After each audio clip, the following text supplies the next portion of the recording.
सोलापूरच्या मोहोळमध्ये पुन्हा एकदा अस्मितेचा हुंकार घुमला आहे।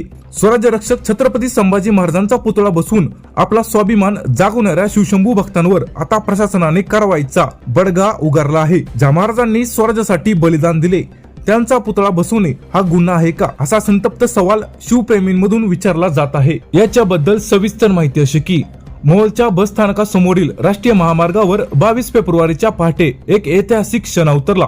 अनेक दिवसापासूनची शिवभक्तांची इच्छा पूर्ण झाली आणि स्वराज्याचे दुसरे छत्रपती संभाजी महाराजांचा पूर्णकृती पुतळा दिमाखात विराजमान झाला। मात्र ही आनंदाची लाट ओसरण्यापूर्वीच प्रशासकीय यंत्रणा खडबडून जागी झाली। NHIच्या तक्रारीवरून आता 14 तरुणांवर गुन्हे दाखल करण्यात आले आहे।